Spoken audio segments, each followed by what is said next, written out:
ॐ सहनाववतु सहनौ भुनक्तु सह वीर्यं करवावहै तेजस्विनावधीतमस्तु मा विद्विषावहै।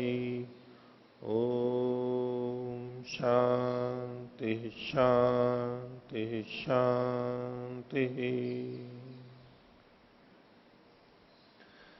मीमांसा दर्शन की 125वीं कक्षा। मीमांसा दर्शन के द्वितीय अध्याय के चतुर्थ पाद का दूसरा अधिकरण चल रहा है और 25वें सूत्र तक हमने पीछे देखा था और पिछली कक्षा में प्रश्नोत्तरी हुए थे।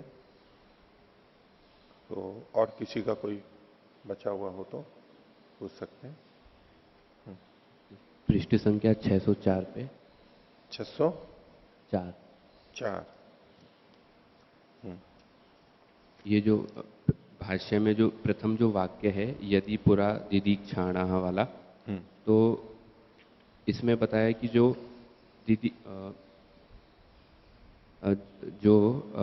अदीक्षित हैं तो वो रथंत्र साम करेंगे।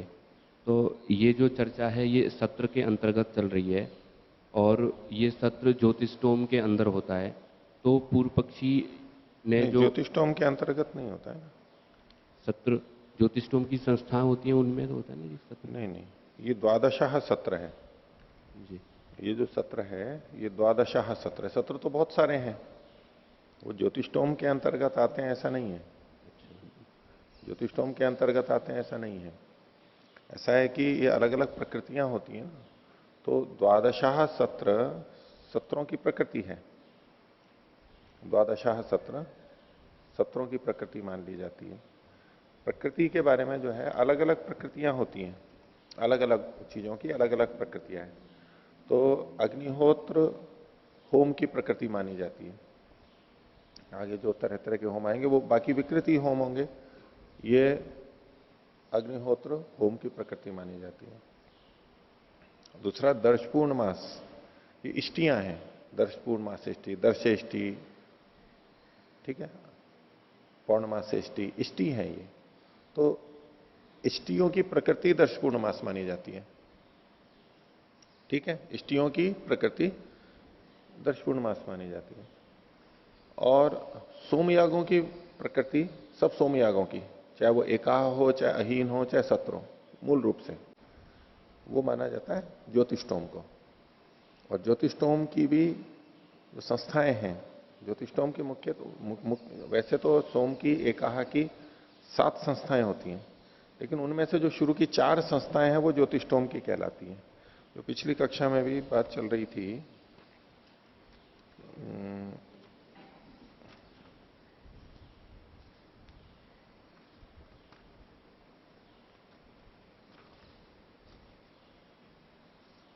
पीछे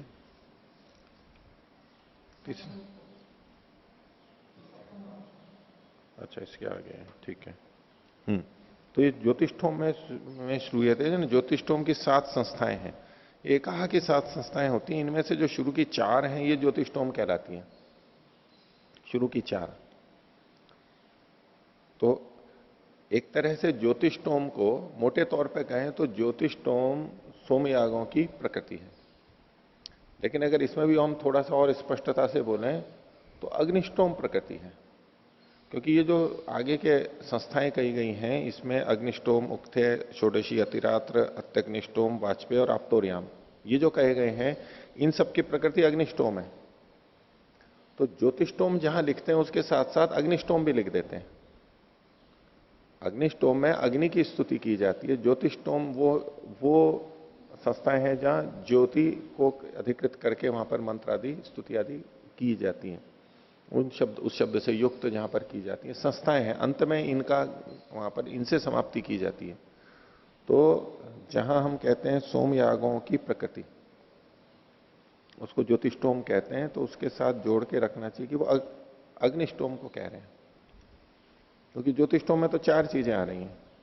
मोटे तौर पे ठीक है, वो प्रकृति मान लेंगे ज्योतिष्टोम को, नहीं तो अग्निष्टोम है। और ये जो 7 संस्थाएं, ये सारे के सारे एकाहा है, एकाहा है। ये सोम का रस एक ही दिन निकाला जाता है, एक दिन आहुति दी जाती है, सुत्या दिवस एक ही होता है इसमें। तो ज्योतिष्टोम एकाहा है, तो ये जो सारे भेद और भी जो बताए गए हैं, 7 जो संस्थाएं बताई गई हैं सोमयाग की, सब एकाहा है। तो यहां जो ये प्रसंग है आप जो बोल रहे थे,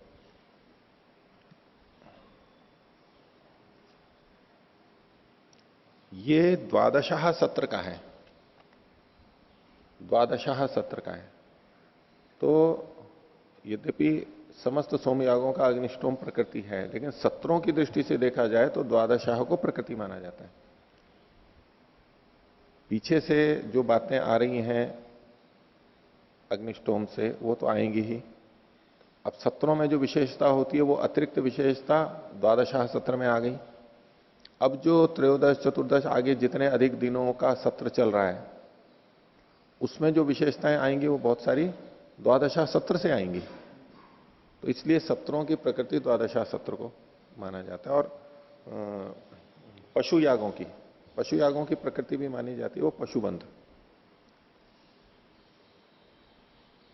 अग्निशोमीय पशु या निरूढ़ाग्नि सोमौ वा, ये दोनों पक्ष मिलते हैं। तो पशु, जितने भी पशु याग हैं, पशु याग जो हैं उनकी अग्निशोमीय पशु, उनकी प्रकृति माना जाता है।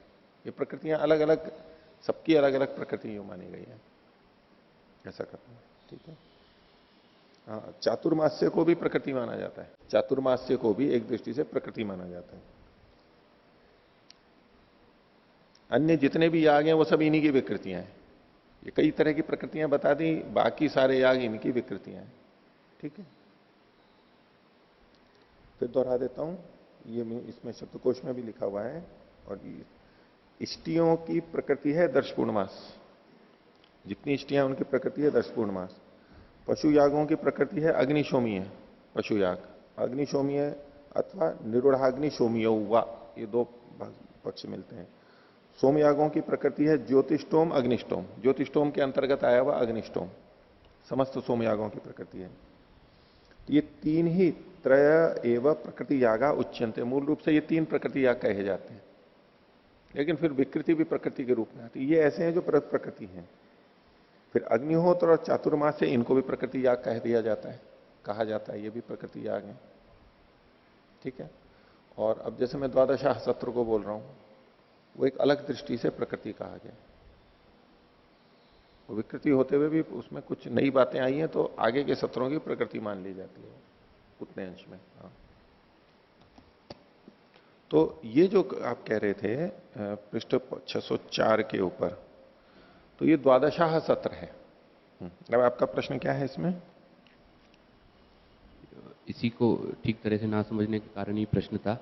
मैं ये पूछना चाह रहा था कि ये ज्योतिष्टोम के अंदर आ ही गया रथंतर साम, क्योंकि यहाँ पर सत्र की चर्चा है, तो फिर पूर्व पक्ष के द्वारा प्रश्न खड़ा करना फिर तो व्यर्थ है। देखो, पूर्व पक्षी तो प्रश्न खड़ा कर सकता है, पूर्व पक्षी के प्रश्न खड़ा करने का कारण दूसरा है। जिसने ज्योतिष्टोम कर लिया तो रथंतर हो गया, तो जो दिदीक्षा मतलब दीक्षित हो चुका है जो, वो सीधे बृहत साम से करेगा, एक विधान हो गया। इसके बाद में ये जो तांडे ब्राह्मण का इसका वचन दे दिया गया, इनका कहना है कि दीक्षित भी कर सकता है, अदीक्षित भी कर सकता है, तो 2 तरह के विधान हो गए। इसलिए 2 तरह का माना जाना चाहिए। द्वादशाह सत्र 2 तरह का माना जाना चाहिए, जो दीक्षित के द्वारा भी किया जा सकता हो और अदीक्षित के द्वारा भी किया जाता हो। क्योंकि ये जो तांडे ब्राह्मण वाला वचन है, उसमें ये संकेत दे दिया कि ज्योतिष्टोम करके ही अन्य सोमयागों को करें, वो तो सबके लिए लागू हो जाएगा। सबके लिए लागू होते हुए भी यहां पर जो कथन किया जा रहा है, इससे पता लगता है कि ये अलग अलग कर्म है। वैसे देख रहा है बस।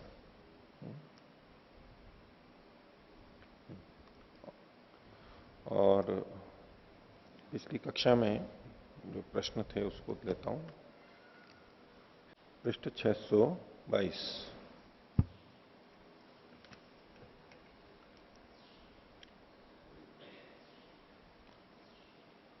इसमें ये जो दिदीक्षाणा वाला प्रसंग था, उसी का यहां पर उत्तर दिया गया है। इसको देखिए, इसको भाष्य को ही पूरा पढ़ते हुए इसमें 2 प्रश्न हैं।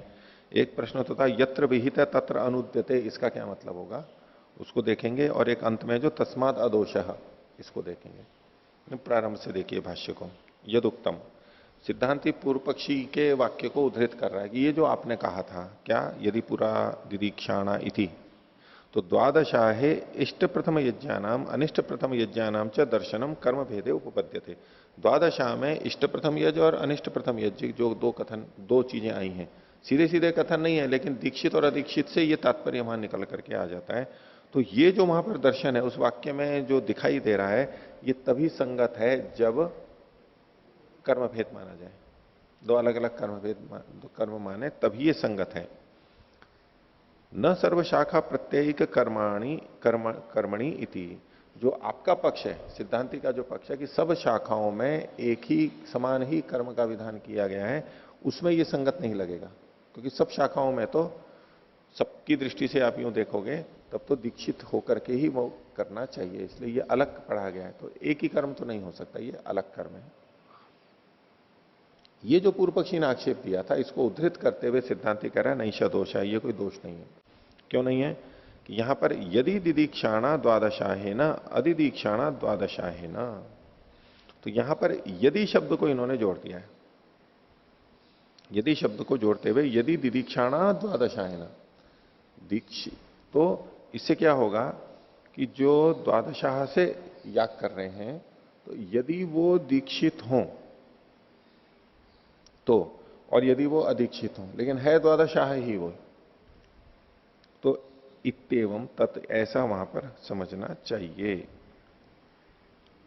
तो इसमें ये एक ही कर्म को दो प्रकार से करने की बात प्राप्त हो रही है। कैसे हो रही है उसके लिए और आगे बता रहे हैं, न ही सामवेदे ज्योतिषोम से विधानम।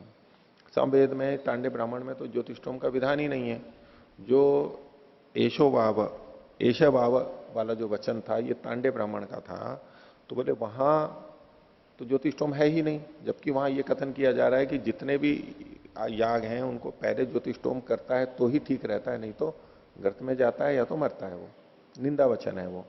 तो ज्योतिषोम का जब वहां विधान ही नहीं है, फिर ये वचन ज्योतिषोम की प्रशंसा में क्यों कथन किया गया? तो बोले कि वहां तो सामवेद में ज्योतिषोम का विधान ही नहीं है, वहां पर तो विधान ही नहीं है। न ही सामवेदे ज्योतिषम से विधानम।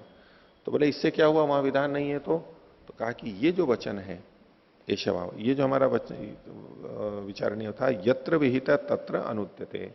तो जहां पर विहित है, जहां पर यानी जिस यजुष आदि में इसका विधान किया गया है, यानी द्वादशाह का कर्म का विधान किया गया है, वहां पर ये वाक्य यानी तांडे ब्राह्मण का एशवाव वाला वाक्य है, ये वहां पर उससे जुड़ जाएगा। उनका अनुवाद ये करेगा, उनका वाचक ये होगा। तांडे ब्राह्मण में नहीं कहा गया तो वहां उसका कोई वाचक वो हो ही नहीं सकता है। तो ये दूसरे शास्त्रों में जो वचन दिए गए हैं, द्वादशाह का कथन किया गया है, उसका वाचक होगा। और इधर विवरण में युधिष्ठिर जी ने भी लगभग ऐसी ही बात लिखी है। ये जो 623 के ऊपर विवरण है सबसे ऊपर, उसमें पूरी स्पष्ट नहीं है लेकिन लगभग वैसा लिखा है, यत्र विहितस् तत्र अनुद्यते। इसका भाव यह है कि सामवेद में ज्योतिषोम का विधायक वाक्य नहीं है, उसका विधान तो यजुर्वेद में किया गया है। इसका कारण तांडे ब्राह्मण का एशे वाव प्रथमो यज्ञो यज्ञानम वाक्य जहां ज्योतिषोम का विधान है उसी विषय में अनुकथन करेगा। इसका कारण की जगह इसके कारण कर लीजिए, है? हाँ, इस कारण कर लीजिए, ठीक है, इस कारण कर लीजिए। इस कारण तो ये जो वचन है कहा जहां पर विधान है ज्योतिषोम का, हाँ ज्योतिषोम का, द्वादशा का नहीं, ज्योतिषोम का जहां पर विधान है वहां का यह अनुकथन कर देगा। अर्थात यजुर्वेद विहित ज्योतिषोम का अनुवाद करके उसकी प्रथमता का विधान करेगा।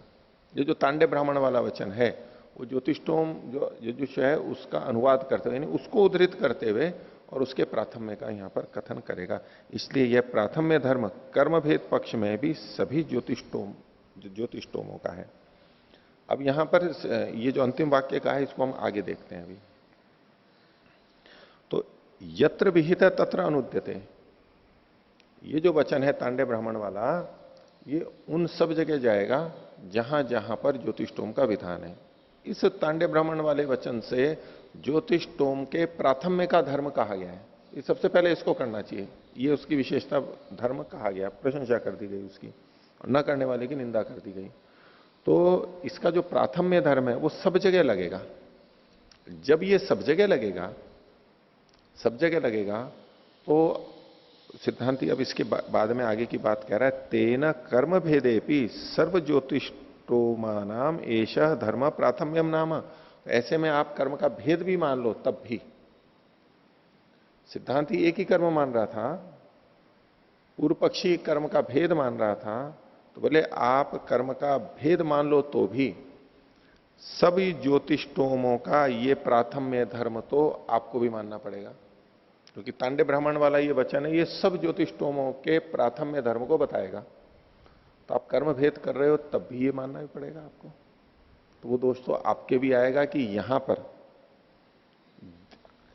यहां पर दीक्षित और अदीक्षित दोनों क्यों कहा गया है। अगर कर्म भेद मानेंगे तब भी, ये प्रश्न तो वहां भी आएगा, जब सब जगह इसके ज्योतिष्टोम के प्राथम्य का विधान हो गया तो सब दीक्षित ही मिलेंगे, अदीक्षित तो मिलेगा ही नहीं फिर कोई। तो कर्म भेद पक्ष में भी यही दोष है आपके, पूर्व पक्षी को भी वही दोष दिखा रहा है सिद्धांति, इसलिए ये दोष नहीं माना जाएगा। जो दोष सामने वाले में बताया जा रहा है अगर वो बताने वाले में भी होता है तो वो दोष नहीं माना जाता है, वो तो समान है दोनों में, इससे किसी का जय पराजय नहीं होता है, कोई पक्ष सिद्ध नहीं होता है, वो दोष ही नहीं माना जाएगा उस चर्चा के अंतर्गत।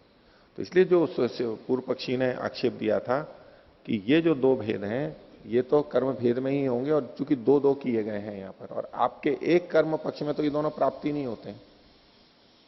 बोले ये दोनों की प्राप्ति तो आप कर्म का भेद मानोगे तब भी होगी, दीक्षित और अदीक्षित की, क्योंकि वचन वहां पर दिया गया है, तो समाधान तो आपको भी करना पड़ेगा।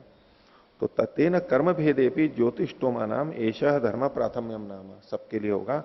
अतो नाना कर्म पक्षे भी अवश्यम द्वादशाहस्य आहार व्यपदेश कल्पनीय है। इसलिए नाना कर्म पक्ष में भी, यानी पूर्व पक्षी वाला जो पक्ष है जिसमें भेद कर्म का माना गया है ज्योतिष्टों का, वहां भी अवश्य ही द्वादशाह में आहार का व्यपदेश, भेद कथन कल्पित करना पड़ेगा कि वहां पर वचन है दीक्षित भी हो सकता है और अदीक्षित भी हो सकता है, दोनों हो सकते हैं। बोले ये तो आपको भी कल्पित करना पड़ेगा। तो चूंकि ये दोष पूर्व पक्षी में भी है इसलिए तस्मात अदोष है, इसलिए जो आपने हमारे पे दोष लगाया था वो दोष नहीं है, तस्मात अदोष है, इसलिए दोष है ही नहीं, दोष ही नहीं कहलाएगा। ये तो सब, ये तो वचन है, इसलिए दीक्षित अदीक्षित ये बात तो दोनों में ही आएगी। इसीलिए देखो सूत्र में जो कहा गया था लिंगम अविशिष्टम सर्वशेषत्वात्, ये जो आपने लिंग कहा दीक्षित और अदीक्षित वाले लिंग को लेकर के आपने ये सिद्ध करना चाहा था कि यहां कर्म का भेद है, एक कर्म नहीं है, तो बोले ये जो लिंग है ये तो अविशिष्ट है। ये लिंग दीक्षित अदीक्षित का कथन कर्म भेद के पक्ष में ही नहीं है, ये तो कर्म के एक में, दोनों में ही लागू होगा, वो तो इसमें कोई अंतर नहीं है, ये तो अविशिष्ट और सर्वशेषत्वात्, क्योंकि ये सब में लगता है। ये जो ज्योतिष्टोम का प्राथम्य धर्म है ये तो सब जगह है, इसलिए विरोध तो अगर आपको आना है तो वो तो सब जगह आना है, ये धर्म तो सब जगह जाएगा, और इसलिए ये लिंग नहीं होगा। न ही तत्र कर्म चोदना, तांडे ब्राह्मण में कर्म का कथन ही नहीं है। तस्मात द्वादशाहस्य आहार व्यपदेश, द्वादशा में ये दो जो भेद है ना ये तो करने ही पड़ेंगे, दीक्षित और अदीक्षित वाला। और दीक्षित अदीक्षित वाला करने से इसमें कर्म भेद की कोई बात नहीं है, एक कर्म में भी ये घट सकता है, इसलिए एक ही कर्म माना जाएगा इसको। ये जो आपने आक्षेप दिया ये आक्षेप नहीं बनेगा, बस इतना कहा है, तो आक्षेप नहीं हुआ तो पक्ष रहेगा। और दूसरे हेतु हैं और दूसरे प्रमाण तो दे ही रखे हैं, ये आक्षेप को केवल निरस्त किया है यहां पर। हो गया है जी।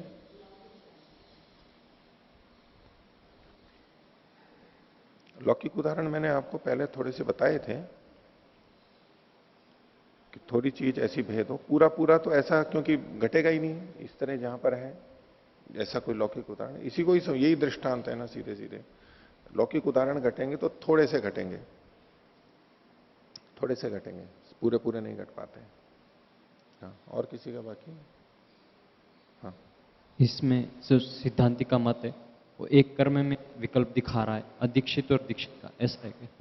दीक्षित और अदीक्षित दोनों हो सकते हैं, दोनों हो सकते हैं, इसमें कोई, ये तो वचन से है इसलिए स्वीकार करना स्वीकार ही होगा, लेकिन इतने मात्र से यह कर्म भेद है ये सिद्ध नहीं होता है।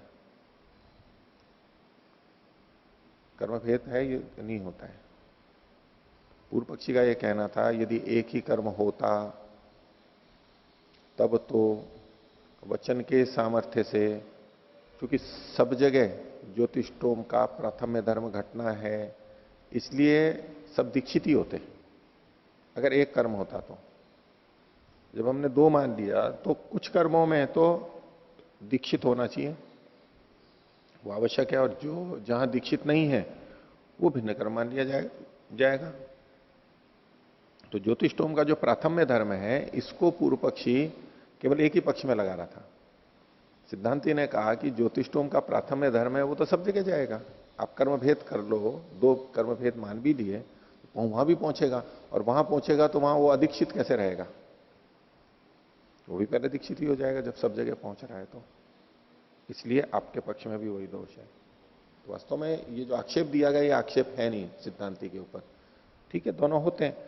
सब जगह ज्योतिष्टोम के प्राथम्य धर्म के होते हुए भी वचन सामर्थ्य से अदीक्षित भी वहां पर हो सकता है, अदीक्षित भी हो सकता है, क्योंकि वचन कह रहा है वहां पर, उसको उतने में अपवाद माना जाएगा।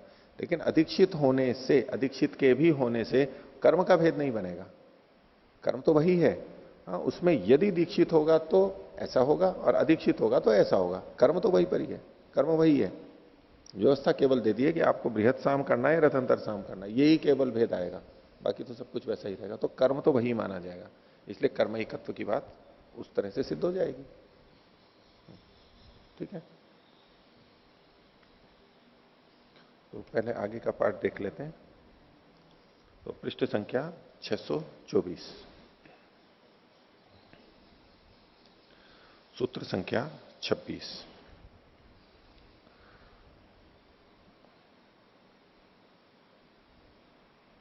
पूर्व पक्षी ने पीछे एक आक्षेप दिया था कि यहां पर भिन्नता है, यानी अतिरेक की भिन्नता है। पृष्ठ 606 पर देखिए, 606 पर उसने कहा था कि द्वे संस्तुतानाम विराजम अतिरिच्यते, और तीसरा संस्तुतानाम विराजम अतिरिच्यते। विराज 10 को कहते हैं, तो 10 का भाग देने के बाद में जो जितनी संख्या बचती है, एक में 2 बच रही थी, एक में 3 बच रही थी, इसके कारण से ये लिंग दर्शन से इन्होंने कहा कि ये अलग अलग कर्म हैं, ऐसा मान के इसने कहा था। उसका उत्तर यहां पर दिया जा रहा है, 26वां सूत्र। विहित प्रतिषेधात पक्षे अतिरेक स्यात्।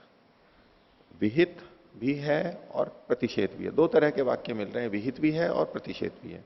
विहित और प्रतिषेध में द्वंद्व समाहार द्वंद्व माना गया है, जो कि युधिष्ठिर जी ने इस पर टिप्पणी भी दी है, समाहार द्वंद्व ही मानना पड़ेगा। ये 625 पे देखिए, विशेष करके विहित प्रतिषेधात में समाहार द्वंद्व है। विहितम च प्रतिषेधश्च विहित प्रतिषेधम, विहित प्रतिषेधम तस्मात्। तो यहां पर विहित प्रतिषेधम के बाद का अल्प विराम हटा लीजिए, तस्मात् के बाद में पूर्ण विराम लगा लीजिए, एक बात पूरी हो गई है। अब दूसरा समास वहां पर शुरू किया, विहित से प्रतिषेधात, विहित प्रतिषेधात षष्ठी समास प्राप्त होता है, परंतु वो हो नहीं पाएगा, यहां पर गलत अर्थ लगेगा। विहित का प्रतिषेध ये नहीं कहा जा रहा, विहित भी है और प्रतिषेध भी है, ये हमारे को भाष्य से पता लग रहा है। तो तस्मात् के बाद में पूर्ण विराम लगा लीजिए, वो एक वाक्य पूरा हो गया समाहार द्वंद्व का। और फिर षष्ठी समास का उल्लेख करते हुए कहा कि षष्ठी समास यहां पर नहीं घटेगा, संगत नहीं है। तो विहित प्रतिषेधात, विहित और प्रतिषेध ये दोनों बातें होने के कारण से पक्षे अतिरेक स्यात्, एक पक्ष में वहां पर अतिरेक होता है, यानी 2 और 3 ये जो अतिरेक है वो एक पक्ष के अंदर होता है। कैसे होता है वो भाष्य में बताएंगे। अतिरात्रे गृह्णाति षोडशीनम, ये जो वचन है कि अतिरात्र में, ये अतिरात्र संस्था है, सोमयाग की संस्था है, जो अतिरात्र 7 जो बताए थे उसमें अतिरात्र भी है। अतिरात्रे गृह्णाति षोडशीनम, अतिरात्र में षोडशी ग्रह का ग्रहण करता है। ग्रह है तो षोडशी ग्रह है, और वो स्तोत्र के नाम से उसको भी षोडशी कह दिया जाता है, तो उसमें षोडशी स्तोत्र भी रहता है, यानी मंत्रों का पाठ भी होता है। तो अतिरात्र में गृह्णाति षोडशीनम इति विहिता षोडशी, अतिरात्र में षोडशी का विधान यहां इस वाक्य में कहा गया। और नातिरात्रे गृह्णाति षोडशीनम, अतिरात्रे षोडशीनम न गृह्णाति, न को इधर लेंगे हम, तो अतिरात्र में षोडशी का निषेध भी है, इति प्रतिषेध। तो सूत्र में जो विहित और प्रतिषेध दो बातें कही गई हैं, दोनों के लिए अलग उदाहरण है और ये समाहार द्वंद्व माना जाएगा। अब इससे क्या हुआ, तेन पक्षे द्वयो स्तोत्रियो अतिरेक पक्षे तीसरी नाम। जब ये दो पक्ष हुए, एक में षोडशी का ग्रहण होगा, एक में षोडशी का ग्रहण नहीं होगा, तो इससे दो पक्ष बनेंगे। उसमें स्तोत्रीय के दो पक्ष बनेंगे, उसमें दो का अतिरेक होगा। जब षोडशी का ग्रहण होगा तो दो का अतिरेक हो जाएगा, और अतिरात इसका ग्रहण नहीं होगा उस समय में तीन का होगा। नहीं, उल्टा हो रहा है। जब षोडशी का ग्रहण नहीं होगा तो दो का अतिरेक होगा, और जब षोडशी का ग्रहण होगा तो तीन का अतिरेक होगा। कैसे, वो अभी आगे बताएंगे, समझा रहे हैं स्वयं। तस्मात अदोष है, इसलिए यहां पर कोई दोष नहीं है। ये पक्ष है, दो वचन मिल रहे हैं, इसलिए विहित और प्रतिषेध होने के कारण ये दो अवस्थाएं हैं। इनके भेद को, दो और तीन के अतिरेक को देख करके कर्म भेद जो आप कह रहे हो वो ठीक नहीं है। पूर्व पक्षी कह रहा है कथम पुनरयम द्वयोस तीसरी नाम व अतिरेक, ये दो और तीन का अतिरेक कैसे होता है। अब सिद्धांति उत्तर दे रहा है कि त्रिवृत बहिष्पवमानम तत्तावन नवकम। एक बहिष्पवमान नाम का स्तोत्र होता है, वो त्रिवृत है। त्रिवृत यानी तीन मंत्र लेते हैं, तीन तीन बार बोले जाते हैं, तो 9 संख्या होगी। तो उन्होंने कहा त्रिवृत बहिष्पवमानम तत्तावन नवकम, ये 9 संख्या होगी। गणना करते चलना, और चाहे तो नीचे देखते चलो आप, नीचे युधिष्ठिर जी ने सारी संख्या दे रखी है। तो 3 गुणा 3 होने से 9 संख्या वाला होता है। आगे देखिए, ऊपर भी हाथ रख लीजिए और नीचे भी रख लीजिए, संख्या हो जाएगी। पंचदशानी आज्ञानी। अब इसमें 15 आज्य स्तोत्र होते हैं, और वो कितने होते हैं, तानी तावत चत्वारी, और वो 4 होते हैं। तो 15 आज्य स्तोत्र होते हैं और वो 4 होते हैं, तो 15 को 4 से गुणा कर देंगे, कितने हो जाएंगे, 60 हो जाएंगे। तेन सा षष्ठी, इससे 60 हो गए। आगे पंचदशो माध्यम दिन पवमान, और माध्यम दिन जो पवमान स्तोत्र है वो 15 होते हैं। हो गया। तो अब कितना हुआ, तया पंचदश संख्या सह पूर्वया च नव संख्या चतुरशीति ही। तो 15 और पीछे हुए थे 60, 15 और 60 75, और पीछे हुए थे 9, 84 हो गए। तो इसलिए कहा है इन्होंने चतुरशीति, ये 84 हो गए। आगे सप्तदशानी पृष्ठानी चत्वारी, अल्प विराम ले लो। 17 पृष्ठ होते हैं, सप्तदश जो पृष्ठ होते हैं वो 4 होते हैं, तो 17 को 4 से गुणा कर देंगे, 68। ठीक है, 68 हो गए।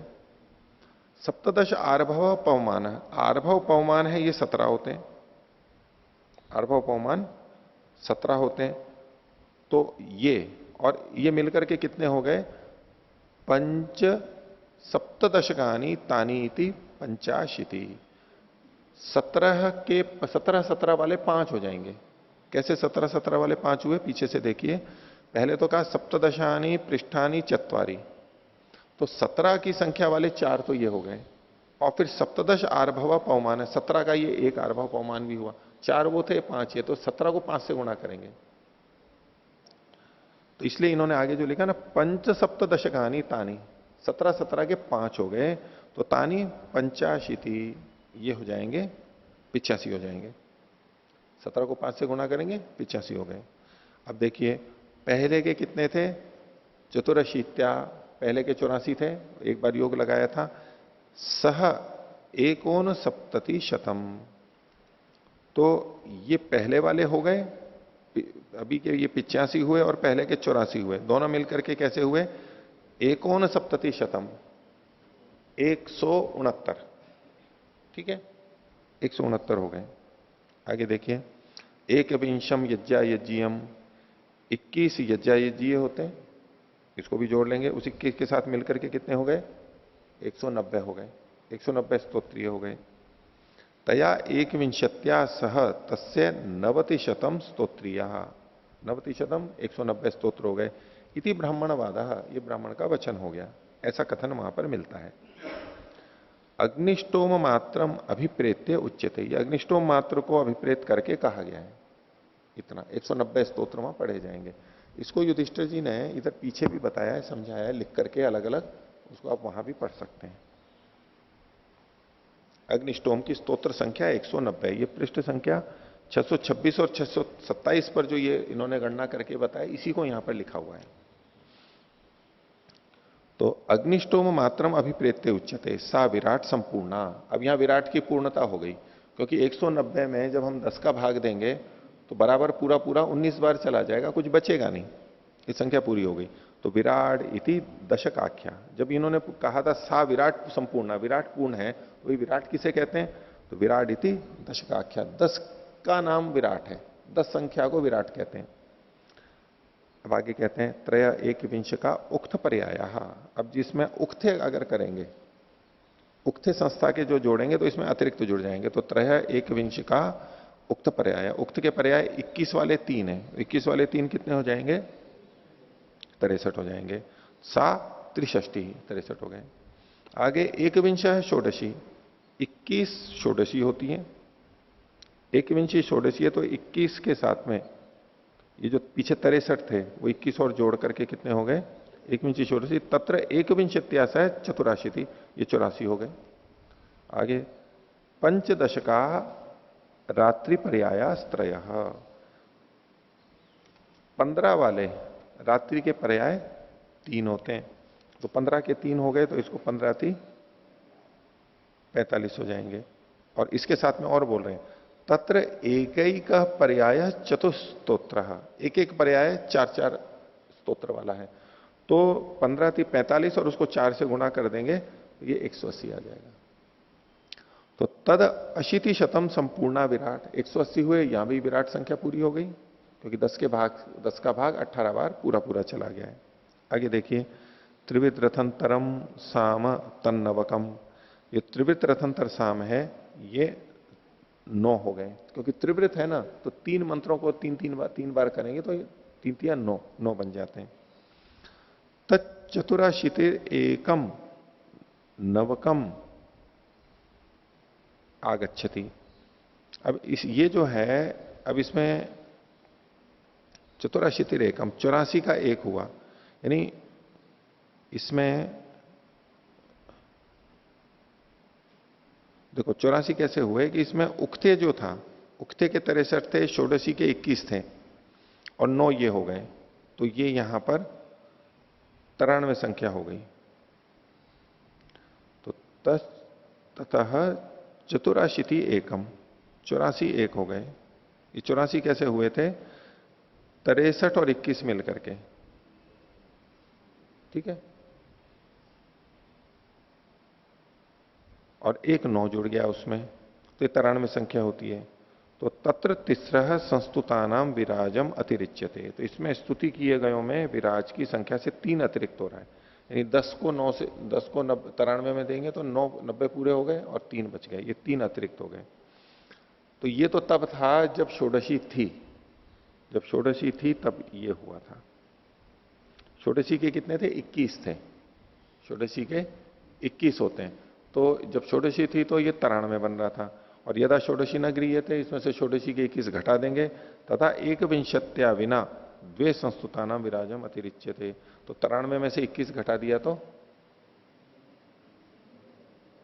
72 बचा, 72 को 10 से भाग देंगे तो 70 बचेगा और 2 अतिरिक्त। तो जब षोडशी का ग्रहण नहीं करते हैं उसमें 2 की अधिकता होती है। एवं एक कर्मत्वे भी लिंगम उपपत्त्यते, तो ये जो लिंग है कि 2 अधिक हो रहे हैं 3 अधिक हो रहे हैं, ये लिंग जो आप कह रहे हो कि ये कर्म भेद में ही होगा, ये तो एक कर्म में भी लिंग संगत हो जाता है, इसलिए इससे कर्म भेद की सिद्धि नहीं होती है। ये कोई अनिवार्य नहीं है कि लिंग कर्म भेद में ही जाएगा, तो एक कर्म में भी होता है। इसको यहां पर इन्होंने ऐसे समझाया, ठीक है। आगे देखिए आर्भव शब्द आया था ना? हाँ, विभु से आर्भव बनता है। आर्भव पवन स्तोत्र का नाम है। अच्छा, स्तोत्र ये सारे के सारे स्तोत्र हैं, उनके अलग अलग नाम हैं, अलग अलग ढंग से किए जाते हैं, बस इतना ही है। इसको आप मंत्रों की संख्या बस इतना मान करके चल लीजिए। इसको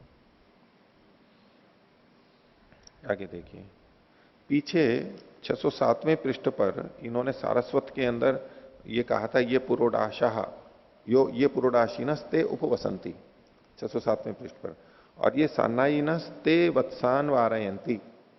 तो जो सान्नाई है वो इष्ट प्रथम यज्ञ वाले थे और जो पुरोडाश वाले थे वो अनिष्ट प्रथम यज्ञ वाले थे। पहले उन्होंने सोम को, इसको याग को नहीं किया था, ज्योतिषोम को नहीं किया था। ठीक है, ये बात थी। अब इसका उत्तर यहां पर दिया है। 27वां सूत्र है, सारस्वते विप्रतिषेधात यदा इति स्यात्। बोले जो सारस्वत का आपने कहा था, सारस्वत में ये सुना जाता है, सारस्वत सत्र में ये जो सुना जाता है, तो वहां पर विप्रतिषेध है, यानी वहां पर विपरीतता हो रही है। जो पूर्व पक्षी ने बताया था उस विपरीतता को ये स्वीकार कर रहा है कि यहां पर विप्रतिषेध है, यानी विपरीतता है। तो लेकिन उसका समाधान कैसे होगा? वचन के सामर्थ्य से यदा इति स्यात्, वहां पर यदा शब्द का हम प्रयोग करेंगे, यदा का प्रयोग करके समाधान करेंगे। तो ये 27वें सूत्र में कहा सारस्वते विप्रतिषेधात, सारस्वत वाले प्रसंग में विरोध आ रहा है, तो वहां यदा इति स्यात्, यदा शब्द का प्रयोग करेंगे, उससे समाधान निकालेंगे। तो भाष्य में पहले पूर्व पक्षी की बात रखी जा रही है, उसी आक्षेप को दोहरा रहे हैं। यदोक्तम, जो आपने कहा था कि पुरोडाशी नाम सान्नाई नाम च सारस्वते दर्शनम भवती इति, सारस्वत में पुरोडाशियों का और सान्नाइयों का दर्शन होता है, ये देखा जाता है। अब देखिए इसमें यहां विपरीत अल्प विराम प्रारंभ किया था पुरोडाशी नाम से, और भवती इति में यहां करके समाप्त किया है। तो इससे यह प्रतीत होता है कि पूर्व पक्षी का कथन यहां समाप्त हो गया। एक बात है। अब इसके आगे का जो कथन है वो सिद्धांति का है एक दृष्टि से, लेकिन इसके अगला जो वाक्य है वो एक दृष्टि से पूर्व पक्षी का भी लग रहा है। क्या है अगला वाक्य? ज्योतिष्टोम पूर्वकत्वात् सर्वकर्मणाम विप्रतिषिद्धम एतदिति। सभी ज्योतिष्टोमों के, सब कर्मों के नहीं, सब कर्मों के ज्योतिष्टोम पूर्वक होने से, यानी जो सब कर्मों से पहले ज्योतिष्टोम किया जाता है, इसलिए यह विप्रतिषिद्ध है, विरोध है, विरोध कहा जा रहा है, यह विरोध है। अब आप 607 पृष्ठ देखिए, यहां पर भी पूर्व पक्षी ने बात रखी थी। इसमें भाष्य की तीसरी पंक्ति में देखिए, एक कर्मत्वे सर्वेशम ज्योतिष्टोम पूर्वत्वम स्यात् तत्र दर्शनम नोपपद्यते। तो ये जो एक कर्मत्व मानने पर सब में ज्योतिष्टोम पूर्वकत्व होना चाहिए, ये जो बात कही गई थी, यहां भी क्या है? ज्योतिष्टोम पूर्वकत्वात् सर्वकर्मणाम विप्रतिषेधम इति विप्रतिषिद्धम एतदिति। इस वाक्य को पूर्व पक्षी का भी मान सकते हैं और यहां तक समाप्त करेंगे। ऐसा मानेंगे तो उसी पिछले आक्षेप को वो बोल रहा है कि ये जो सान्नाई और पुरोडाशियों का कथन है, चूंकि सब कर्मों को से के पहले ज्योतिष्टोम का कथन किया गया, इसलिए ये पुरोडाश और सान्नाई ये कथन परस्पर विरुद्ध कथन है। क्योंकि सब सान्नाई ही होने चाहिए, जब ज्योतिष्टोम को सब कर चुके हैं तो पुरोडाश वाला कोई नहीं मिलना चाहिए, लेकिन ये विरुद्ध कथन है।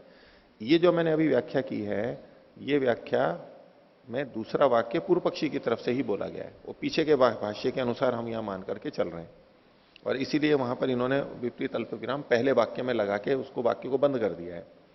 इसको दूसरी दृष्टि से भी देखा जा सकता है कि ये जो ज्योतिष्टोम वाला कथन है, ये भी ये सिद्धांति का है। वो क्या कह रहा है? पूर्व पक्षी ने जब कहा कि देखो मैंने ये आक्षेप दिखाया था, पुरोडाशी नाम सान्नाई नाम च सारस्वते दर्शनम भवती थी, ये जो मैंने आक्षेप दिया था, तो सिद्धांति कह रहा है कि ये आपका कथन विप्रतिषिद्ध है, विरुद्ध है, ठीक नहीं है आपका कथन। क्यों ठीक नहीं है? क्योंकि सब कर्मों से पहले ज्योतिष्टोम तो होना ही चाहिए, ये बात आपके पक्ष में भी घटेगी। आप कर्म का भेद मानोगे तब भी ज्योतिष्टोम की सर्व कर्म पूर्वता तो माननी ही होगी, और उस पक्ष में ये दोष तो आपके में भी आएगा। ये केवल एक ही कर्म मानेंगे तब का दोष नहीं है, ये तो अलग अलग मानोगे तब भी है, क्योंकि उस पक्ष में भी सभी कर्मों से पहले जब ज्योतिष्टोम हो गया है तो पुरोडाशी तो हो ही नहीं सकता। आप दूसरा नया कर्म मान भी लोगे तो भी वहां भी ज्योतिष्टोम पहुंच जाएगा, पहले ज्योतिष्टोम को पहले होना चाहिए, इसलिए तो प्राप्ति तो नहीं होगी, इसलिए ये दोष तो आपके भी आएगा। तो आपने जो आक्षेप दिया है ये विरुद्ध कथन है, इस दृष्टि से भी देख सकते हैं। जैसे भी हो, लेकिन अब जो समाधान दिया जा रहा है वो ये है। आगे सिद्धांति कह रहा है तेन यदा सान्नायिना इति कल्प्यते। अब यहां तेन के पहले जो विपरीत अल्प विराम लगा रखा है इसको तो काट दीजिए और यदा के पहले लगा लीजिए। तेन का तो मतलब है जो पीछे कथन किया गया किस लिए कि चूंकि आपका कथन भी विपरीत सिद्ध है और चूंकि सब कर्मों से पहले ज्योतिष्टोम की प्राप्ति हो ही रही है, इस कारण से। अब दूसरे वाक्य को सिद्धांति का मानते हुए कर रहे हैं, तेना, इससे यदा सान्नायिना, ये यदा शब्द को जोड़ दिया यहां पर इन्होंने। जो सूत्र में कहा था ना यदा इति स्यात्, तो यदा सान्नायिना, पीछे जो देखिए 607 पर वहां था ये पुरोडाशिना, जो पुरोडाशी है, जो पुरोडाशी हैं, जो सान्नायिन, ये सान्नायिन, तो ये की जगह यदा कर दिया है। ये की जगह यदा करने से अब एक ही कर्म के अंतर्गत जब इसको करने वाला इष्ट पूर्व वाला होगा या अनिष्ट पूर्व वाला होगा, तब यानी कर्म एक ही है, उसमें दो परिस्थिति बता दी, यदि ऐसा है तो ये करेंगे और ऐसा है तो ये करेंगे, कर्म एक ही है। और ये पुरोडाशीन है, यूं अलग अलग करेंगे तो क्या जा सकता है अर्थ, जो पूर्व पक्षी ले रहा था, कर्म भेद होगा। तो परस्पर जो पुरोडाश वाले होते हैं वो उपास करते हैं तो ये एक अलग कर्म हो गया, और जो सन्नाय वाले हैं वो वत्स को हटाते हैं, ये एक अलग कर्म हो गया। ऐसी संगति जा रही थी, तो बोले स्पष्टता के लिए यहां यदा करेंगे, ये अर्थ के ये का मतलब यदा। तो यहां भी हम एक ही कर्म में दो स्थितियों को स्वीकार कर रहे हैं। और अगर आप इसको दोष मानते हो तो ये तो आपके पक्ष में भी आएगा, आपके पक्ष में भी आएगा, इसलिए ये दोष नहीं है। पीछे जो हमने देखा था उसी शैली से यहां पर भी उत्तर बनेगा। आगे 28वां सूत्र, उपहव्य अप्रतिप्रसव। उपहव्य वाला अगला प्रसंग था जो कि 608 के ऊपर उन्होंने पूर्व पक्षी ने दिया था, उसको भी खोल सकते हैं एक तरफ। तो उपहव्य अनिरुक्त है इत्यादि जो कथन था, और उन्होंने कहा कि एक ही कर्म होते हुए वहां रथंतर और बृहत साम, बृहत वचन, ये दो दो कैसे कथन किए गए, ये अनर्थक हो रहे हैं यदि एक ही कर्म मानते हैं तो। उसका उत्तर यहां पर दिया गया। तो क्या उपहव्य अप्रतिप्रसव, उपहव्य जो है ये जो कथन था इसमें अप्रतिप्रसव है। ये वैसे पूर्व पक्षी ही आक्षेप दे रहा है वापस, ये पूर्व पक्षी का सूत्र है कि उसमें अप्रतिप्रसव होगा, वो फिर से कथन नहीं होगा। पुनः विधान वहां पर अनर्थक है, जो पुनः विधान किया गया वो अनर्थक है। प्रतिप्रसव यानी पुनः विधान, वो अ है तो मतलब निषिद्ध है, गलत है, पूर्व पक्षी ने कहा। भाष्य में इसी को समझाया, अथ यदुक्तम उपहव्ये बृहद रथंतर विधानम प्रकृति प्राप्तम एवं। जो आपने ये कहा कि उपहव्य में जो बृहद और रथंतर का विधान है वो तो प्रकृति से ही प्राप्त है, यहां करने की जरूरत ही नहीं है। एक कर्मत्वे प्रतिप्रसवतया अपि असंभवात विधीयमानम अनर्थकम स्यादि थी। और एक कर्म मानने पर उसको प्रतिप्रसव की तरह से असंभव होने से, लेकिन प्रतिप्रसव करने की जरूरत ही नहीं है, प्रकृति से ही प्राप्त है, तो विधीयमान जो है बृहद और रथंतर का विधान होते हुए ये अनर्थक हो जाएगा।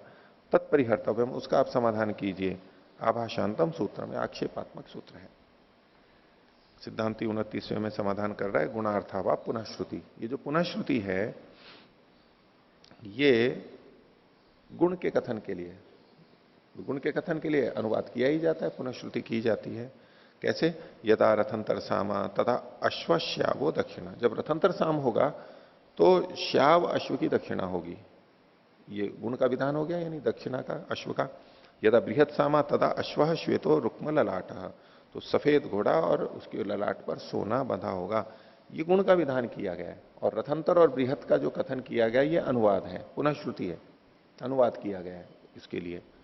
तो चूंकि प्रकृति में रथंतर और बृहत साम का विकल्प था, दोनों में से कुछ भी कर सकते थे, दोनों की पक्ष में प्राप्ति हो रही थी, तो ऐसे में जब बृहत साम करेगा तो ये दक्षिणा और रथंतर साम करेगा तो ये दक्षिणा, इसके लिए यहां पर पुनर्कथन किया गया। इससे नया कर्म सिद्ध नहीं हो रहा है कि इसमें रथंतर साम वाला अलग है और बृहत साम वाला अलग कर्म है, ये तो अनुवाद है, वहां की पुनःश्रुति है। आगे प्रत्यंचापि दर्शयति, तो सिद्धांति कह रहा है कि ये जो शास्त्र में कथन मिलते हैं वो जो ज्ञान होता है सब शाखाओं का, एक कर्म जो है ये, इसको शास्त्रकार बताते भी हैं, ये वहां पर शास्त्र के द्वारा दिखाया भी जाता है कि यहां पर एक ही है, एक ही जैसे हैं, इसको बताने के लिए और पुष्टि कर रहा है। तो यह भाष्य, यदा न सर्वशाखा प्रत्ययम एकम कर्माइति, जिस पक्ष में, यानी पूर्व पक्षी की बात को उद्धृत करते हुए ये कह रहा है, प्रश्न उठा रहा है उसमें कि जब सब शाखाओं में जो एकत्व का ज्ञान होता है वो एक कर्म जब नहीं होता है, यानी अलग अलग कर्म माने जाते हैं, तो कथम एकस्याम शाखायाम समामनायते अन्यस्याम गुणो विधीयते। यदि ये सब अलग अलग हैं तो क्यों एक शाखा में तो कर्म का विधान किया जा रहा है और किसी शाखा में उसके गुण का विधान किया जा रहा है। यदि ये सब पृथक पृथक कर्म होते तो प्रत्येक शाखा में कर्म के विधान के साथ गुणों का विधान भी पूरा वही वही हो जाना चाहिए था।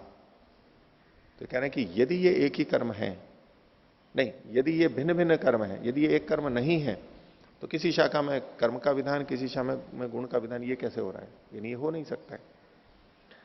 उदाहरण दे रहे, यथा मैत्रायणीया नाम समिदादय प्रयाजा न समामनाएं थे। मैत्रायणियों में समिद आदि जो प्रयाज हैं 6, उनका कथन नहीं किया गया है, लेकिन अथच गुणा श्रूयंते, लेकिन उनके गुण वहां पर कथन किए जा रहे हैं, सुने जा रहे हैं। ऋतु वही प्रयाज, अल्प विराम लीजिए, ये जो प्रयाज हैं ये ऋतुएं हैं। और समानत्र होतव्या, समानत्र एक ही स्थान पर खड़े होकर के यहां होम करना चाहिए, हिलना डुलना आगे पीछे नहीं जाना चाहिए।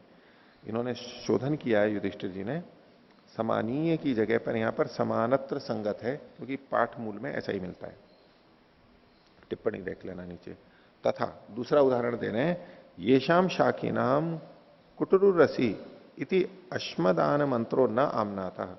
अश्म पत्थर लोडी, इसको देने का, इसके आदान का, लेने का, अश्म के आदान का,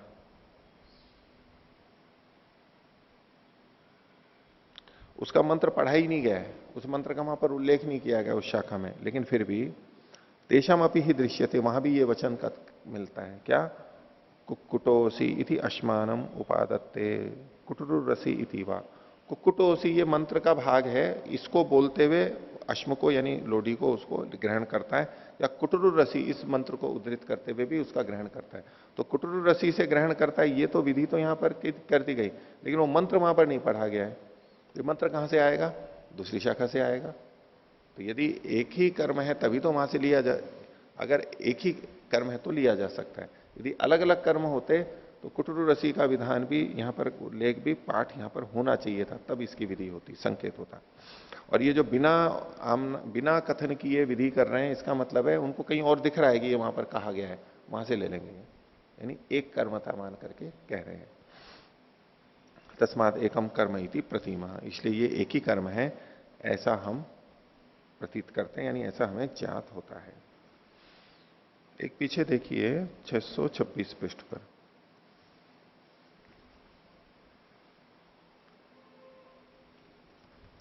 यहां विवरण में अतिरात्रे सोमयाग की 7 संस्थाएं हैं। तो सोमयाग की 7 संस्थाएं हैं, इसमें पहला इन्होंने ज्योतिष्टोम लिखा है। ज्योतिष्टोम उक्थे षोडशी, ये ज्योतिष्टोम की जगह अग्निष्टोम समझ लेना चाहिए, अग्निष्टोम। और ज्योतिष्टोम भी जो है ये इसमें शुरू के 4 है, ज्योतिष उक्थे षोडशी और अतिरा, ये 4 ही ज्योतिष्टोम कहलाएंगे। इनमें स्तोत्र उत्तरोत्तर बढ़ते जाते हैं, इनकी संख्या बढ़ती जाती है, जैसा कि अभी हमने भाष्य में भी देखा था। आगे देखिए 31वां सूत्र, पूर्व पक्षी बात को रख रहा है। अपि वा क्रम संयोगात विधि पृथक्त्वम एकस्याम व्यवतिष्ठेत।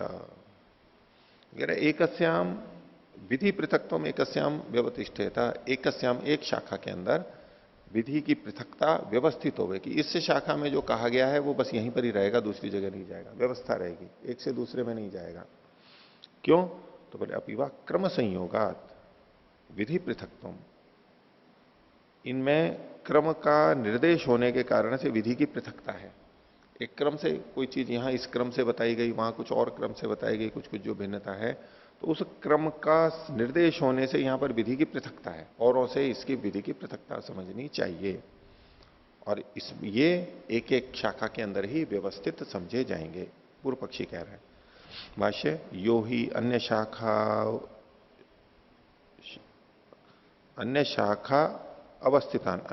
अवस्थितान विधीन उपसंहरंती, जो अन्य शाखाओं में स्थित विधियों का उपसंहार करते हैं, यानी इधर से लेके आते हैं। स्वशाखा विहितम क्रमम उपरुणति थी, वो उसी अपनी शाखा के क्रम का भंग कर देता है, क्योंकि उस शाखा में वो चीज पढ़ी नहीं गई है उस क्रम में, तो वहां से बाहर से लेके आता है तो उस क्रम का भंग होता है। जो एक ही कर्म मानते हैं उनके पक्ष में दोष दिखा रहा है। तेन शाखांतरेशु कर्म भेद इति, इसलिए भिन्न भिन्न शाखाओं में भिन्न भिन्न कर्म स्वीकार करने चाहिए। इसका उत्तर अब सिद्धांति दे रहा है। 32वां सूत्र, विरोधिना तु असंयोगात अल्प विराम ऐक कर्मे तत्संयोगात विधिनाम अल्प विराम सर्वकर्म प्रत्यय स्यात्। सर्वकर्म प्रत्यय स्यात्, ये तो इसका सिद्धांत है ही, प्रतिज्ञा वाक्य है कि सब कर्मों के विषय में एक कर्मत्व का ज्ञान समझना चाहिए। तो क्या करेंगे? पूर्व पक्षी ने पीछे विरोध की बात जो कही थी, अगर क्रम का विरोध होगा, क्रम आदि भिन्नता आएगी, तो सिद्धांत कह रहा है विरोधिना तु असंयोगात। जहां पर विरोध आ रहा है अन्य शाखाओं का परस्पर एक ही कर्म में, उसका असंयोग होगा, वो चीज यहां नहीं लाई जाएगी। परस्पर विरुद्ध चीज नहीं लाई जाएगी, उसकी जगह पे जो अनुकूल है, अनुकूल बन सकती है, वो दूसरी शाखा से यहां पर लाई जा सकती है। तो विरोधिना तो असंयोगात, असंयोग होने से ऐक कर्म्ये तत्संयोगात विधि नाम, एक कर्म मानने पर उन विधियों के संयोग के होने से, एक ही कर्म मान रहे हैं तो विधियों का तो संयोग होगा ही, अविरुद्ध का हो जाएगा। इसे सर्वकर्म प्रत्यय स्यात्। भाष्य देखिए, उच्यते नैष शाखांतर विहिता नाम ऐक कर्म्ये गति एक कर्मे सति विरोधिना संयोग, कि शाखांतर में विहितों के एक कर्म के होने पर भी, एक कर्मता को मानते हुए भी विरोधिना संयोगा न, विरोधी के साथ संयोग नहीं होना चाहिए, हम ये भी ये मानते हैं। न ही क्रमो वाक्य न विरुद्धते, क्रम जो है वाक्य से विरुद्ध नहीं जाता है, यानी क्रम वाक्य को बाधित नहीं कर सकता है। क्यों? दुर्बलो ही क्रम बलवद वाक्यम, वाक्य बलवान होता है और क्रम दुर्बल होता है। क्रम का मतलब यहां पर स्थान लेंगे, श्रुति लिंग वाक्य प्रकरण स्थान और समाख्या। स्थान क्रम शब्द भी उसका पर्याय के रूप में कहा गया है, ये वाक्य बलवान होता है। वाक्य न च शाखांतरीयम उपसंहार, शाखांतरीयाणाम उपसंहार, वाक्य जब कह रहा है कि शाखांतरों का उपसंहार करना चाहिए तो बस होना चाहिए, अब क्रम उसको बाधित नहीं कर सकता है। तस्मात सर्व शाखा प्रत्ययम सर्व ब्राह्मण प्रत्यय चैकम कर्म चोद्यते इति सिद्धम भवति। तो इस प्रकार अंतिम निष्कर्ष दे रहे हैं पूरे अधिकरण का कि सब शाखाओं में जो एकत्व का ज्ञान है, या सब ब्राह्मणों में जो एकत्व का ज्ञान है, एक ही कर्म कहा जा रहा है, ये बात सिद्ध होती है। तो इति सर्व शाखा प्रत्ययिक कर्मताधिकरणम। और इस प्रकार से ये दूसरे अध्याय का चौथा पाद समाप्त हुआ और दूसरा अध्याय भी समाप्त होता है। ठीक है, अब तीसरे अध्याय से एक अलग प्रारंभ करेंगे। तो एक और जो बात थी, किसी को और पूछना है इसमें?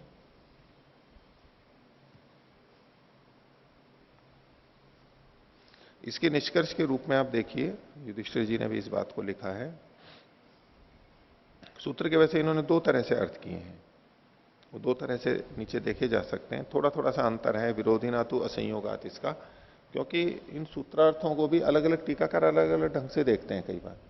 और कई बार जो भाष्य है यहां पर युधिष्ठिर जी दो तरह से अर्थ करते हैं। एक तो खुद लिख भी देते हैं कि भाष्यानुसार ये अर्थ है, यहां जो भाष्य दिया गया है इसके अनुसार तो सूत्र का ये अर्थ प्रतीत हो रहा है, यानी शबर मुनि की दृष्टि में तो सूत्रार्थ ये होना चाहिए। लेकिन कुछ अन्य टीकाकार अलग अलग भी देते हैं, तो उनको उस अर्थ की भी संगति देखते हैं, लेकिन वो भाष्य के अनुकूल नहीं पड़ती है, इस भाष्य के अनुकूल नहीं पड़ती है, शाबर भाष्य के। पर अर्थ की संगति सूत्रों का तात्पर्य समझने में कुछ सहायक हो जाती है, और दोनों में कुछ इतना निश्चय नहीं होता है कि भाई इसी को माने इसी को माने, तो पाठकों पर ही छोड़ देते हैं कि देखो इससे ये अर्थ आ रहा है, इससे ये अर्थ आ रहा है, चाहे तो दोनों तरह भी संगति लगा सकते हैं।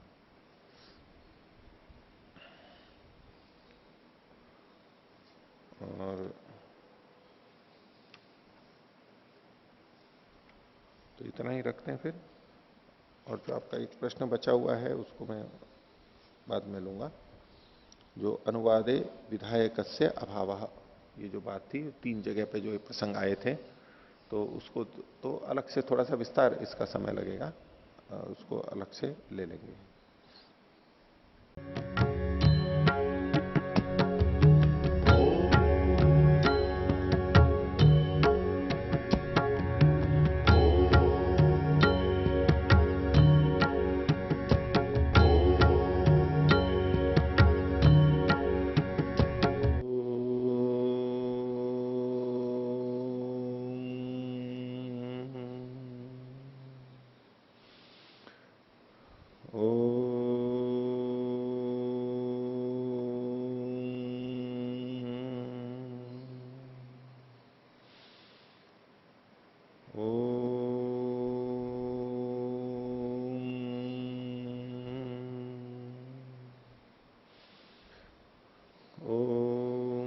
सहनावतु सहनौ भुनक्तु सह वीर्यं करवावहै तेजस्विनावधीतमस्तु मा विद्विषावहै। ओम शांति शांति शांति।